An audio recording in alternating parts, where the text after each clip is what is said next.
Okay, I'm about to make what will no doubt be a really long video responding point by point, line by line with everything that Derrick Jaxn said in his video titled Why Men Don't Marry. Team Jaxn, what's happening? So I've been sent this post a couple of times today, man. I really want to discuss it. It is titled Why Men Don't Marry. Okay, so it says, because there's nothing in it for them. What exactly does marriage offer men today? Quote, men know there's a good chance they'll lose their friends, their respect, their space, their sex life, their money, and if all goes wrong, their family, end quote. They don't want to enter into a legal contract with someone who could effectively take half their savings, pension, and property when the honeymoon period is over. Men aren't wimping out by staying unmarried or being commitment phobes, they're being smart. Unlike women, men lose all power after they say I do. Before we get into the real discussion, man, I gotta address the multiple reaches. Lose your friends and your respect. You ain't losing no friends or no respect that you didn't already lose by the relationship that preceded the marriage.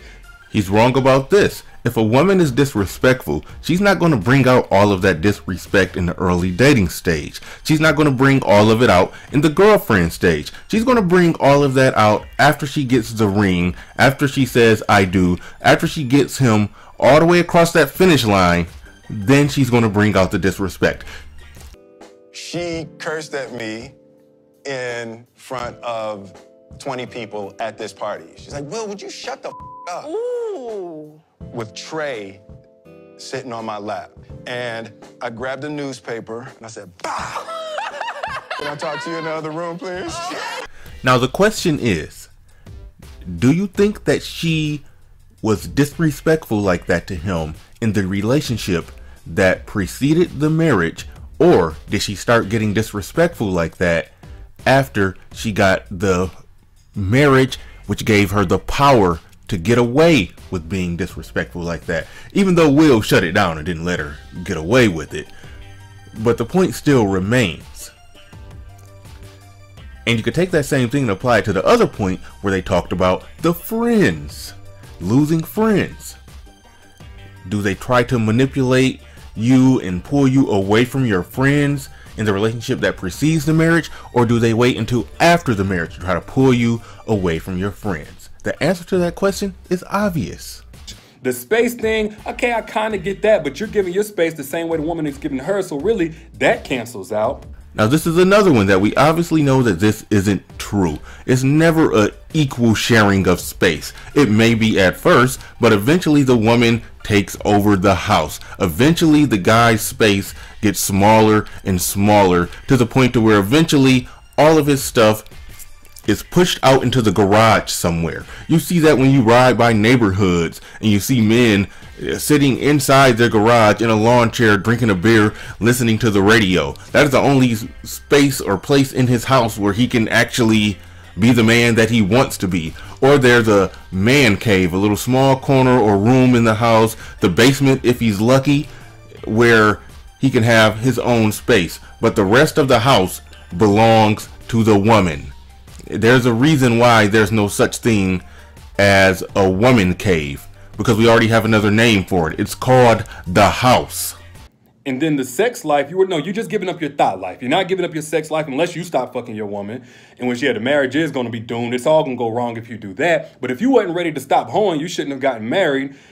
He's wrong again. He said that the only way that a man is giving up his sex life when he gets married is if the man stops having sex with his wife. When we all know that it's the other way around. When a woman gets the ring, when she gets married, she gets the house, she gets the baby. When she has all of that going on, when her relationship goals bucket list is complete, she will withhold sex. She will stop having sex, or she will only have sex when she absolutely wants to have sex. And that could be once a month or once whenever.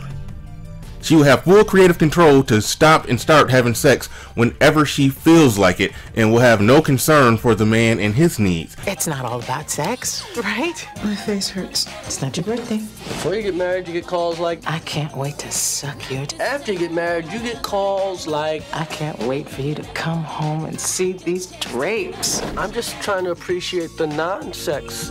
that we're having. That happens quite often in marriages. It happens so often that even Derrick Jaxn made a video excusing women for withholding sex from their husband. And he said in that video that if it goes 3 months to a year without sex, then it's an immediate problem.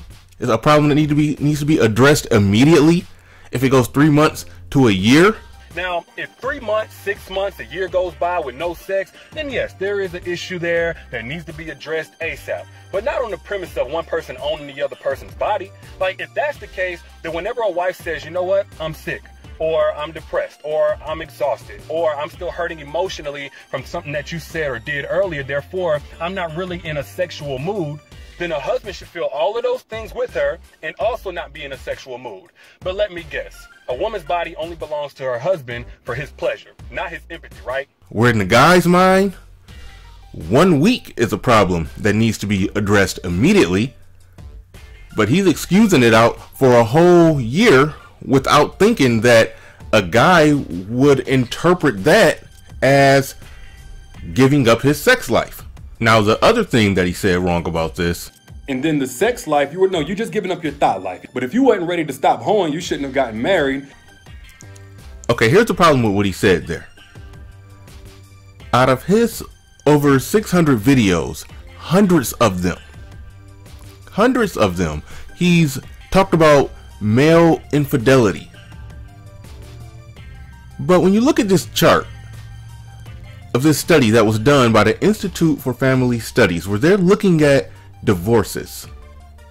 This isn't a self-reported study. This is the Institute for Family Studies. While you're looking at this chart, you're going to notice something. All the way to the left of the chart, the demographic of people between the age of 18 and 29. In that demographic, women cheat more than men in marriages. So, what does that mean and how is that relevant to what Derrick Jaxn just said? He spent this video and so many other videos constantly going on and on about male infidelity and men cheating and male immaturity. But from the demographic of 18 to 29, that's an important demographic. Why? Because his business takes place online, which means the majority of people that's digesting what he's saying is in between that demographic, even though he's no doubt saying things that a woman over 40 or 50 could still digest and understand and benefit from. I have no problem admitting that. But the majority of the people that he's talking to, just from the mere fact that his business takes place online, on social media, which means the majority of people that's watching it is in that age demographic. He is in that age demographic. So the age demographic that he's talking to the most and the age demographic that he's in himself, the group of women that fall in that demographic that he's talking to about male infidelity, that same demographic of women cheat more than men in marriages. That damages almost 40 to 50% of everything that he ever says. If he's talking to women who cheat more than men about men cheating. Women, if you look at the chart, they don't start cheating less than men until they get over 30 and hit what's known in the manosphere as the wall, where they're not as attractive and their body isn't as tight and everything isn't looking as right. That's when they get more faithful than men.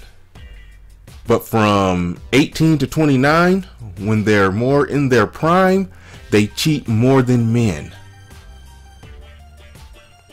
If you didn't catch that or understand that or get the significance of that, rewind it and listen to this again, because it's important.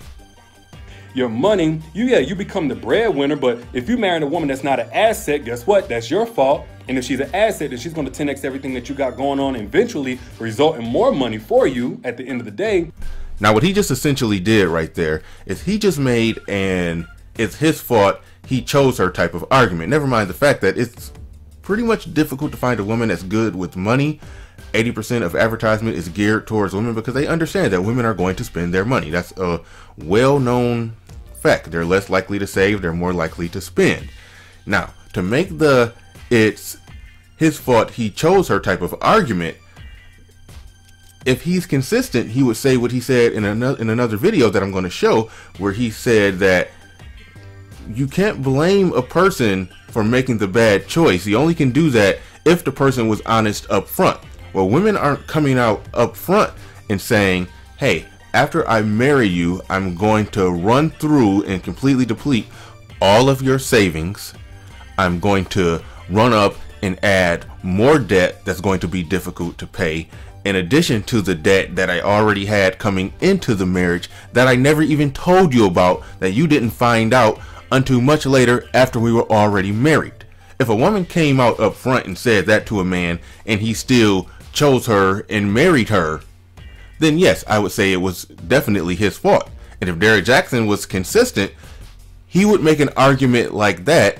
No, the blame does not fall on them whenever they get hurt by a man, even though they chose him, unless he was being 100% truthful and transparent about who he was, his motives, and what all baggage he came with from the very beginning.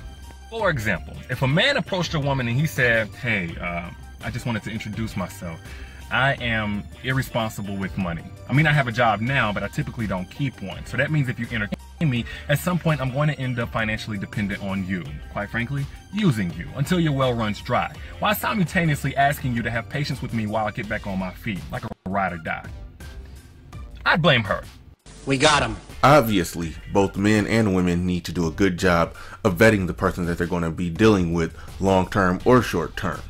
But he would never say, guess what? That's your fault. To a woman who was done wrong by a man in a typical situation. And if it all goes wrong, their family, like, poof, be gone. Once a divorce happens, you just lose your kids. You ain't got no access to them. No, man. First off, there's a legal system in place to prevent that. Secondly, 9 times out of 10, you don't expect to lose your entire family. The family dynamic, the family structure changes, the households change, but you continue keeping your kids. Let's stop it. Now, what he said here, he's the most wrong about this than anything else in the video. I'm about to explain why. He said that when the divorce happens, you're not going to just lose your kids. There's a legal system in place to make sure that that doesn't happen. But the vast majority of the time, the dad does not get the kids in the divorce. So apparently the legal system is in place to make sure that that does happen. Secondly, 9 times out of 10, you don't expect to lose your entire family. The family dynamic, the family structure changes, the households change, but you continue keeping your kids. Let's stop it. Okay, now I had to play that part again because I really want to look at how he said you don't lose your kids. The family structure just changes. But let's take a good look at what that family structure change looks like.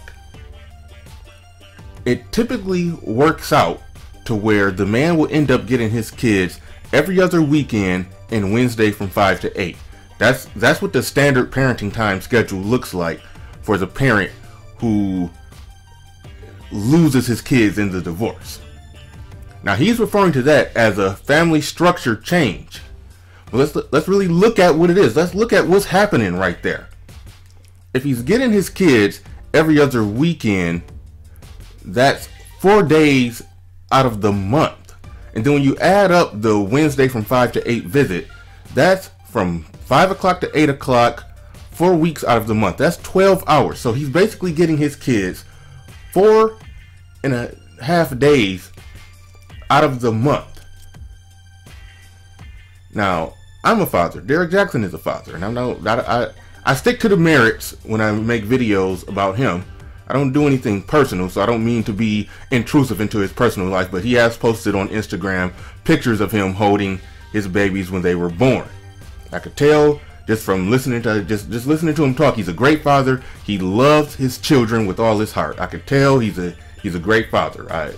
Unlike most of the people that make videos about him, I actually think for the most part he is the man that he depicts himself as. The arguments that I make are irrelevant to whether or not he's actually doing what he says in his videos. I'm taking him at his word. He's that great guy. He's a great father, and I'm sure he loves his kids. So I wonder if things didn't work out between him and his wife, if he was reduced down to seeing his children 4.5 days out of the month. I wonder would he chalk that up to or look at it as, oh, the family structure just changed a little bit. I still got my kids. It's just the family structure change. No, he would take that like a knife to the chest. And I wouldn't stab my worst enemy in the chest. But every man who gets married has to go to bed every night knowing that they're going to bed with a person who would do worse to them than what they would do to their worst enemy. Because taking away kids or the family structure change in a divorce is I would literally have somebody stab me in the chest before they reduce me down to only being with my kids 4.5 days out of a month. I would take my chances with a knife in the chest before somebody does that to me. So yes, the system is set up to where you do lose your kids, because the kids almost never go with the man after the divorce. The majority of the time, the woman gets the kids. So the system is set up in favor of the woman. The legal system is set up to ensure that the woman gets the kids, unlike what he said, it's set up to ensure that the man doesn't lose his kids. No, it's set up to ensure that the woman gets the kids and that the guy is reduced down to every other weekend, Wednesday from 5 to 8. There are some cases where guys get lucky and they lawyer up and they really fight for it, and the woman has to have some obvious dysfunction where the will end up in that case maybe getting joint legal and joint physical custody with equal parenting time if the woman has some type of dysfunction. If she's extremely dysfunctional, maybe he can become the full his house can become the full-time primary custodial home.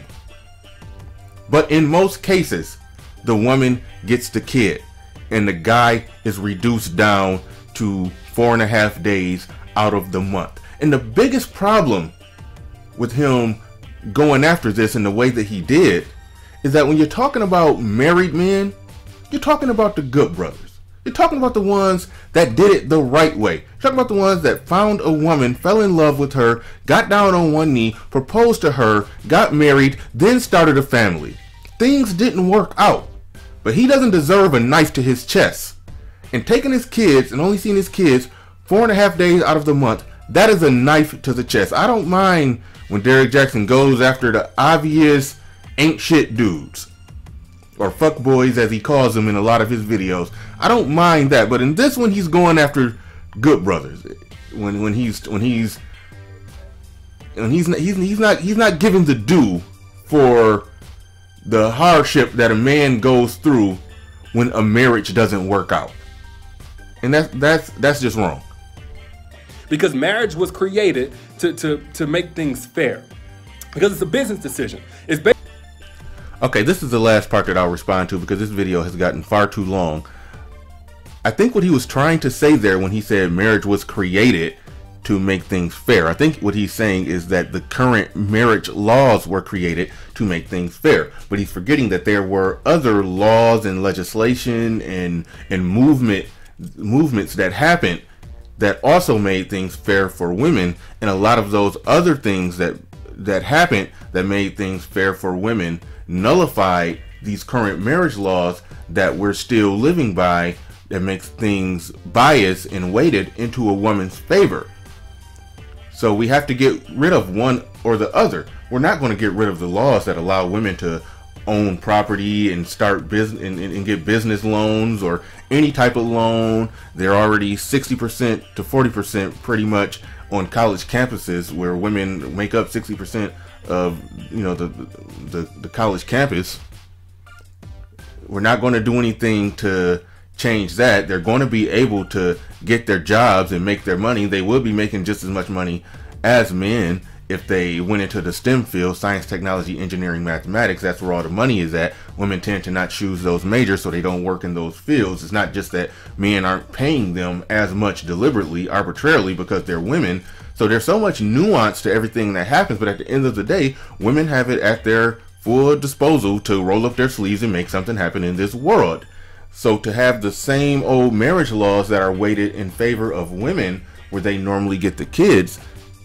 It has to be one or the other. It has to be some type of give and take. If they're allowed to have their full, life, liberty, pursuit of happiness, just like a man, and go out and achieve whatever they want to achieve, which they very well should be able to do, we then have to look at the legal system and as it pertains to marriage and adjust that to reflect the fact that women are working hard, and in some areas, as Derrick Jaxn quite often talks about, they're outpacing men. So it comes down to a situation where if we're giving them everything in a divorce, we have to ask the question: are they strong, hard-working, independent queens, or are they children that we still that we need to coddle?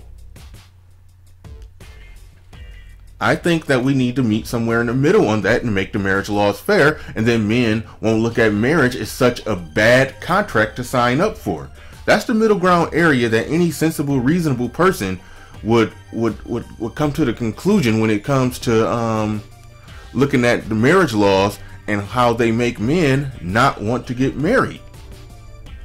It's almost no way to give this an honest look and not come to that conclusion that men need to get their kids more in a divorce. Women shouldn't be able to take as much from the man. She had opportunity to earn what she wanted to earn. Granted that when the kids are born, the man tends to work more hours and the woman tends to work less hours, so the man will excel in his career more likely than what a woman will excel in her career. There's evidence to support that, so we do have to be conscious of that fact right there, but that fact isn't the only factor and the only thing that's at play.